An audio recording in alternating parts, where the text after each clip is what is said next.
So, how to have a good group discussion. First, we talked about listening skills. So now let's cover the other topic, the other side of your role, which is speaking. So, how to be a good speaker. So again, going back to how to study in college, Pauk Owens used the acronym AIM to summarize the skills of a good speaker. A stands for accurate, I stands for interactive, and M stands for memorable. So let me explain these 3 words to you. First, accurate.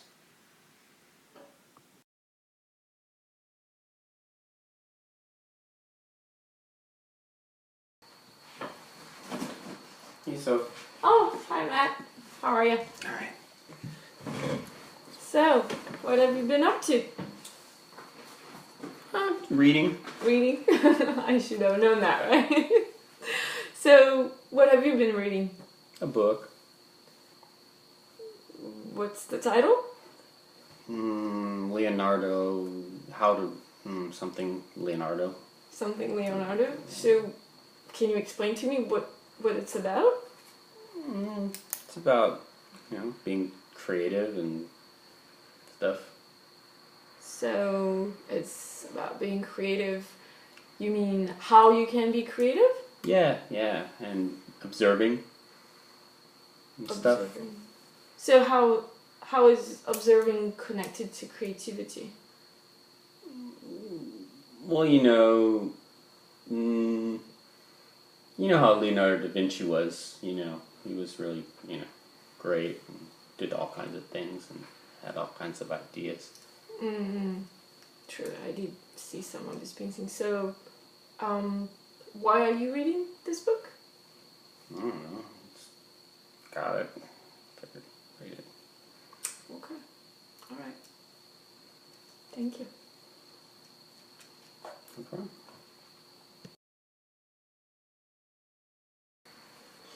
Hey, Soph. Oh, hi Matt. How's it going? Pretty good. Happy to see you. So, what have you been up to? Well, I've been reading this really cool book, How to Think Like Leonardo da Vinci. Ooh, wow. So tell me more. What is it about? Well, basically it's about the fact that even though Leonardo da Vinci was a genius, and maybe we can't all be as amazing as Leonardo da Vinci, we can tap into the methods he used for observation, and his, we can learn from his insatiable curiosity about all kinds of things. So when, he would watch things, he would look at a flower, and he would draw it not from one perspective, but from 3 different ones, so that he really understood. And so it's about how to be more curious about the way things work or the way things are. And it wasn't just about objects, but also looking into interpersonal communication. Oh, I didn't know that. Yeah. So even just he would observe the way people interacted and their posture, and he kind of just was really good about searching for all kinds of knowledge. I really like the different perspective, actually. I think that's something I can connect to very easily. Yeah, I think you would love to read it. And also had practical tips about how we can keep a notebook and just take time to observe things, and maybe pick a theme. And for example, you say, today I'm going to focus on sounds. And so, like right now I can hear the cicada. And so later on in my journal I would write about the sound of the cicada that I heard tonight. Maybe the passing of the traffic, the cars that I hear, and just as much detail as possible to really capture how that affects the atmosphere. Awesome. So I might have to borrow that book from you. Yeah. And so after that, maybe because of focusing on sounds, maybe I would write a haiku or a poem based on something like that. And so then it powers your creativity. You got to base it on what you observe, and once you observe things, then you have something to feed on to be more creative. So it's a really good book. Yeah. So observation feeds creativity, right? Definitely. I need to summarize what you just said. Feeds creativity. All right. And I'm not done yet, but when I'm done, I promise I'll let you borrow it. All right. Or maybe I'll steal it from you. All right. Thank you. All right. So again, we're back into comparing the two videos, and I think that in the first video, Matt did a really good job at being absolutely not specific, not supporting his comments, being very, very, very vague. Whereas in the second one, he clearly explained his opinions, gave examples, and was absolutely wonderful at explaining his interest in Leonardo da Vinci's book.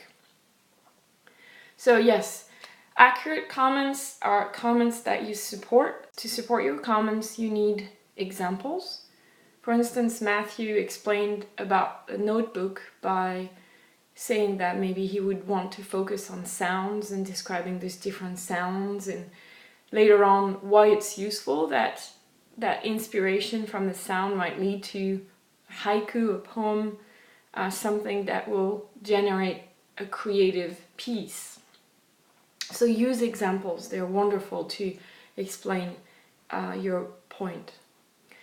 Numbers, we haven't discussed numbers with Mathew in the videos, but keep in mind the idea that numbers, especially big numbers, are not so easy to understand. So make sure you help the people who are listening to you to see how big a number is. Compare. Scales are wonderful. Numbers are powerful, but make them easy to understand. And yes, testimonies, using what others have done. Others could be experts, so people who are really good in that field, but also just everyday people give usually a good support to your statement. So yes, having accurate comments also mean that you express yourself clearly. In the first video, Matt used a lot of like, and keep in mind that no, your listeners actually don't know. It is your task to explain to them what you mean. So, need to be clear. How can you do this? Well, you could plan your sentences. Planning your sentences means to take into account the fact that if it's a very long sentence or a lot of short sentences to just explain one thing, your listeners, your audience might not be able to follow you. So a good starting point would be think about what's your main point and just make one sentence out of it. Then keep going that way. Why do you think that way? One sentence. Give an example, one sentence.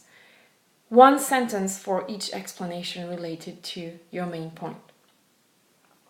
And then make sure that these sentences are connected so that you can easily show their relationship. Let me give you an example. Let's say your main point is, I don't think discussions are helpful. Easy to understand, you made one sentence. Then you go and explain, right? Why do you think that way? You have the because here. This is the explanation now. I think this way because, in my experience, nobody really listens to others. Again, I believe this is easy to understand because it was in one sentence, and the connection, the relationship between the two sentences is pretty clear. All right. Now we're moving on to the second skill of a good speaker, which is interactive. For the last time today, watch two videos that Mathew and I recorded, and we are discussing creativity. Again, remember you have guiding questions on your worksheet, so make sure that you've read them. And yes, the main theme here is, can you tell the difference? So basically, I'll give this to you later when I'm done with it. Oh, okay. Right. Well, I'd love to show you my book, but it's actually an ebook, so I can't show it. But everything you said, I kept remembering Richard St. John's book, The 8 Keys to Success, and it was so interesting how it connected so well, because this is Leonardo da Vinci, but he interviewed contemporary people. I mean, he did look into what people from the past did, but mainly, CEOs from nowadays, and inventors and researchers and writers and doctors as well. And so it was fascinating to see that as human beings we haven't changed that much, because the good habits from the past have, consciously or not consciously, been kept by creative people. So what do you think about that connection between past and present? It's good. In what sense?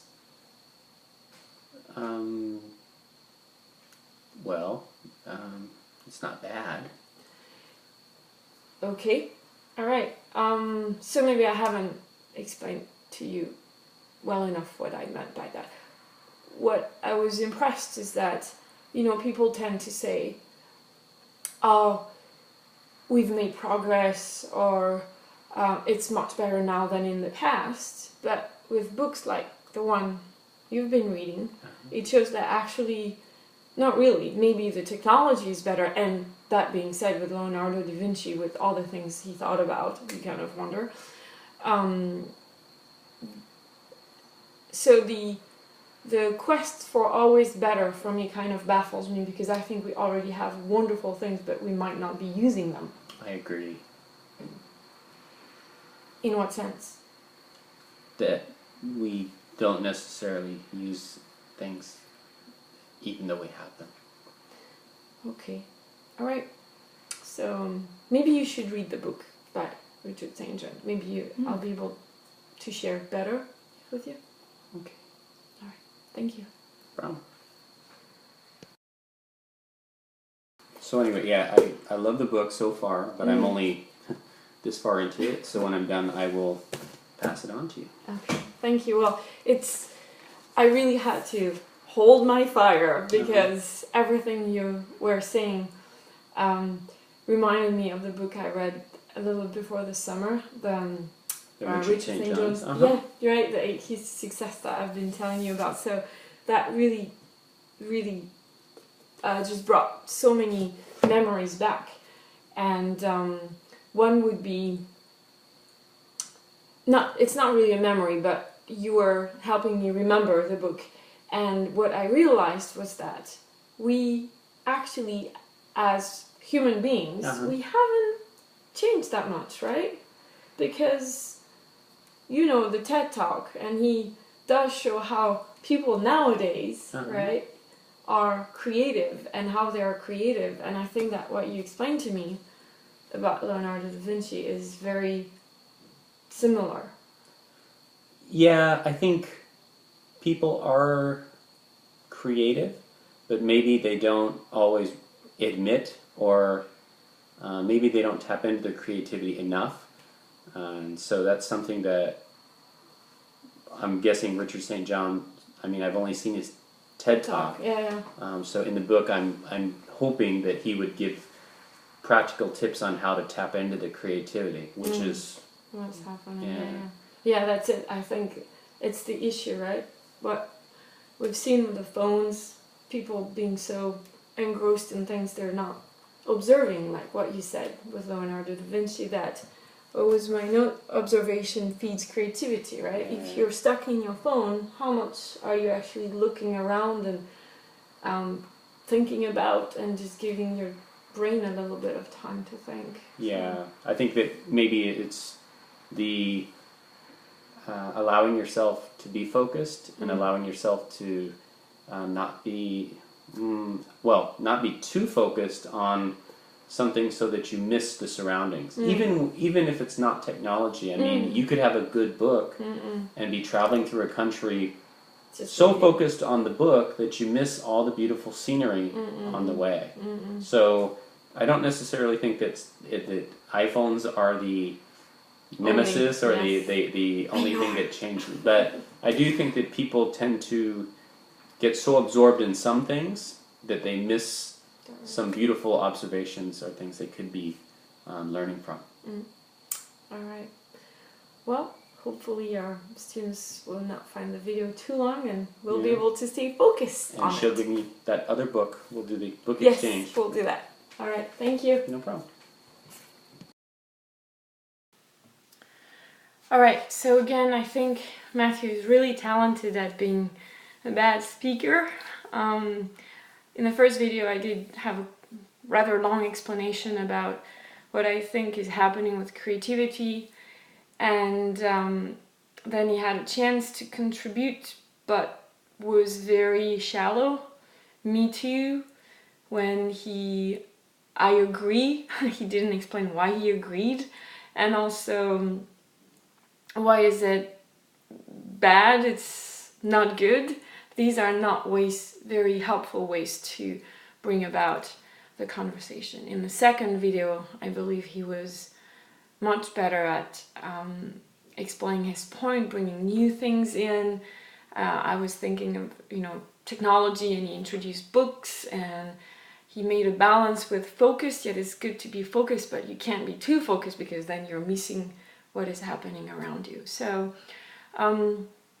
hopefully this helps you see the difference in what a good speaker and a bad speaker do. So additional things to think about to make your talking time interactive is to consider that discussions aren't monologues, meaning only one person talking and all the others listening. A good speaker will keep the other participants engaged.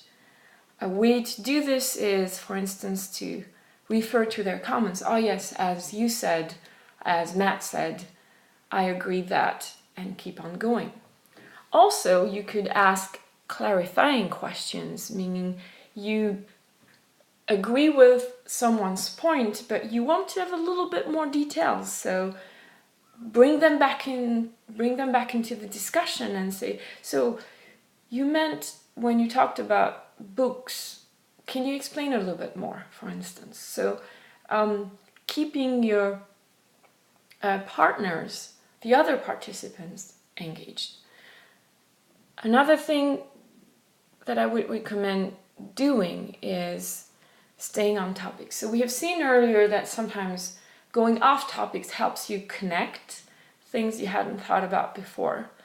But do keep in mind that other participants might not know how to be part of the discussion. They might not know how to join the discussion if the topic changes too much. So if you want them to be with you, to be interactive, to be interacting with you, then keep in mind that you do have a topic, and staying on topic will help them be active as well.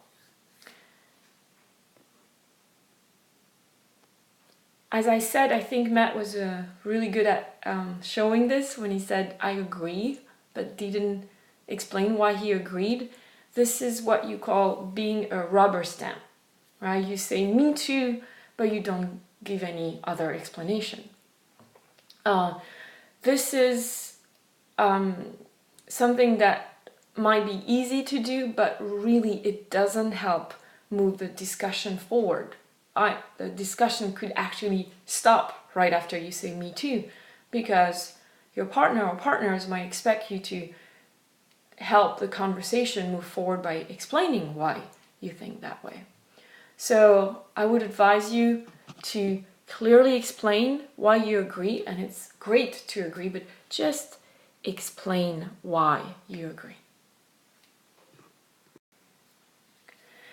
So interactive, thinking also about having the conversation move forward. Another thing to keep in mind is be constructive and straightforward. Let's say that you don't agree with someone and just say, yeah, right. Again, here the discussion could stop or turn into an argument. For instance, Matt wouldn't be too happy if you reacted to his comment with just that. I might just stop talking. So depending on personalities, you might get some really different reactions. So, yeah, right does express the fact you don't agree, but it's not constructive because you don't explain it. And it's not really straightforward. What is it that why do you react that way? Are you angry, mad? What is it, right? So these type of reactions will not help the discussion in being interactive or moving forward. So again, explain why you don't agree in a straightforward way. Last but not least, be respectful. We have all the right to have our own opinion, and sometimes we cannot always agree, right? And I know in Japan there's that desire to keep harmony within a group, but what are you really learning if everybody agrees, especially if that's not what the person thinks, but decides, well, I will agree because I want to keep the group in harmony. So let's agree to disagree. Right? This is something that's quite popular in English to say, yes, we agree that sometimes we don't agree, and that's okay. We might learn from it, or we might just realize that sometimes in life we can't have the same opinion. Memorable, the last skill for the good speaker. Here we're trying to make your points or ideas memorable. Memorable means easy to remember, right? So the people who are listening to you should be able to remember what you say easily. And what can you do for that to happen? Well, we've discussed that already in some ways, meaning being clear, right? People to be able to remember what you said, first they need to understand you. So be clear when you explain your opinion. Nice tip to keep in mind is that if your opinion is not clear to yourself, it's very unlikely that it will be clear to others. So first, make sure that what you want to say is clear to yourself. And I believe that the way you will explain it to others then will be clear. So one way to make your points and ideas memorable is make them easy to follow. The next one is make them fresh. And here I'm actually using, again, Pauk Owens' way of saying it. That word somehow makes me smile and makes me engaged, actually. So fresh means, for instance, your point is different from what was in the video. So you're not just repeating what Matt or I said. You are coming up with your own way of saying it or your own perspective on saying it. Also, your point is different from what is commonly said around you. So it's not just what everybody talks about. And again, it is your own perspective on it or your own experience with it. Experience is a great teacher as well. Keep that in mind. And hopefully there is the reflection part of the worksheet that will help you do that, being fresh, think different, right? Or think outside the box.